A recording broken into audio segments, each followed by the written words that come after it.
மாம்பழம் சின்னத்தை முடக்க கோரிய பாமக நிறுவனர் ராமதாஸின் மனுவை சென்னை உயர்நீதிமன்றம் தள்ளுபடி செய்துள்ளது.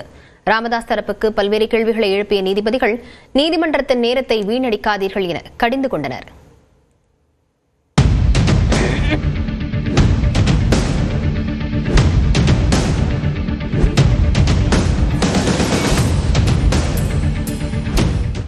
பாமகவில் தந்தை மகன் இடையே மோதல் போக்கு நீடித்து வரும் நிலையில் ராமதாஸ் தலைமையில் ஒரு அணியும் அன்புமணி தலைமையில் ஒரு அணியும் இருவேறு திசையில் பயணித்து வருகின்றனர்.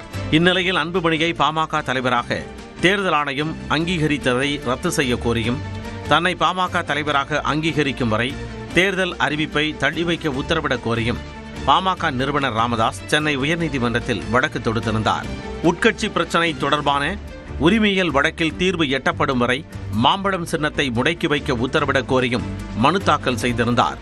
இவ்விரு வழக்குகளும் தலைமை நீதிபதி எம் ஸ்ரீவத்சவா மற்றும் நீதிபதி ஜி அருள்முருகன் அமர்வில் நேற்று விசாரணைக்கு வந்தன. அப்போது கடந்த ஆண்டு மே மாதமே அன்புமணியின் பதவிக்காலம் முடிந்துவிட்டதாகவும் ஆனால் 2026 ஆண்டு வரை பதவிக்காலம் இருப்பதாக தேர்தல் ஆணையத்தில் கடிதம் அளிக்கப்பட்டுள்ளதாகவும் ராமதாஸ் தரப்பு வழக்கறிஞர் குற்றம் சாட்டினார். 35 வயதில் அன்புமணியை மத்திய அமைச்சராக்கியது ராமதாஸ் தான் என கூறிய அவர் அன்புமணி கட்சியை அபகரித்துக் கொண்டதாக குற்றம் சாட்டினார். தொடர்ந்து வாதிட்ட தேர்தல் ஆணையம் தரப்பு அங்கீகரிக்கப்படாத கட்சியான பாமகவின் உட்கட்சி விவகாரத்தில் தலையிட முடியாது எனவும் மாம்பழம் சின்னத்தை முடக்குவது குறித்து தேர்தல் ஆணையம் முடிவெடுக்க முடியாது என்றும் விளக்கமளித்தது. அப்போது குறுக்கிட்ட தலைமை நீதிபதி மகன் தந்தை சொல்லை கேட்பது இல்லையா என வினவினார். அதற்கு பதிலளித்த ராமதாஸ் தரப்பு வழக்கறிஞர் தந்தை சொல்வதை மகன் கேட்பது இல்லை என்றார். வேறொரு வழக்கில் நீதிபதி ஆனந்த் வெங்கடே சமரசம் செய்து வைக்க முயற்சித்தும் சமரசமாகவில்லை என குறிப்பிட்ட அன்புமணி தரப்பு இந்த வழக்கின் மனுவில் ராமதாஸ் தான் கையெழுத்து போட்டாரா என்று சந்தேகம் எழுப்பியது. இதை மறுத்த ராமதாஸ் தரப்பு வழக்கறிஞர் ராமதாஸ் நடைப்பயிற்சியும் நீச்சல் பயிற்சியும் மேற்கொள்வதை குறிப்பிட்டு அவர் நல்ல ஆரோக்கியத்துடன் இருக்கிறார் என்றார். அன்புமணி தரப்பு கட்டுக்கதைகளை அவிழ்த்து விடுவதாகவும் குற்றம் சாட்டினார். அப்போது குறுக்கிட்ட நீதிபதிகள் உரிமையியல் நீதிமன்றத்தில் வழக்கு தாக்கல் செய்துவிட்டு உயர்நீதிமன்றத்திலும் வழக்கு தாக்கல் செய்வதா என கேட்டு நீதிமன்ற நேரத்தை வீணடித்தால் அபராதம் விதிக்க நேரிடும் என எச்சரித்தனர்.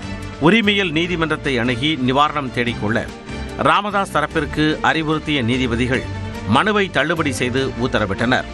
மேலும் உரிமையியல் நீதிமன்ற உத்தரவின் அடிப்படையில் தேர்தல் ஆணையத்தை அணுகலாம் எனவும் அறிவுறுத்தினர். இந்நிலையில் மாம்பழம் சின்னம் விரைவில் முடக்கப்படும் என ராமதாஸ் தரப்பு வழக்கறிஞர் அருள் தெரிவித்துள்ளார். இதிலே யாருக்கும் வெற்றி தோல்வி கிடையாது. மருத்துவர் ஐயாவுக்குத்தான் வெற்றி. மருத்துவர் ஐயா கோரியபடி மாம்பழம் சின்னம் முடக்கப்படவிருக்கிறது.